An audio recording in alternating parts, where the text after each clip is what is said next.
বাজার থেকে জাম কিনে খাওয়া আর গাছ থেকে সরাসরি জাম পেড়ে খাওয়া দুইটার মধ্যে কিন্তু আলাদা আলাদা ফিলিংস রয়েছে। হ্যালো এভরিওয়ান, আসসালামু আলাইকুম। আজকে জাম পাড়ার জন্য এরকম একটা বড় ত্রিপাল ইউজ করেছি। হয়তো উপর থেকে জাম পড়লে নষ্ট হয়ে যাওয়ার চান্স থাকে। ত্রিপালের বদলে অনেকে চাদর ইউজ করে, কিন্তু ত্রিপালের উপরে জাম পড়ার পর যে শব্দটা হচ্ছিল এটা কিন্তু আমার কাছে অনেক জোস লেগেছে।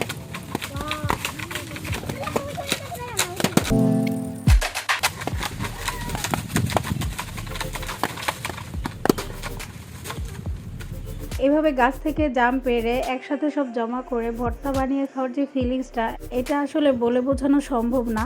আমরা তো বাজার থেকে জাম কিনে আনি, কিন্তু সেগুলো এরকম ফ্রেশ থাকে না। এটা যেহেতু নিজেদের গাছ, সেহেতু এর মধ্যে কোনো কেমিক্যালও ইউজ করা হয়নি। জামগুলো আসলে দেখতেও খুব ভালো লাগছিল আমার কাছে।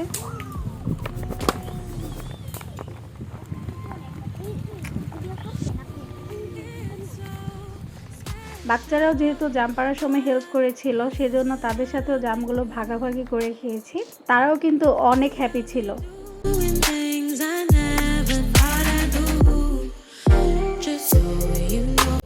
আমার আজকের ব্লগটি আপনাদের কাছে কেমন লেগেছে কমেন্ট করে অবশ্যই জানাবেন। আর আমার পেজটিতে ফলো দিয়ে না থাকলে এখনই ফলো করে দিবেন। সবাই ভালো থাকবেন। আল্লাহ হাফেজ।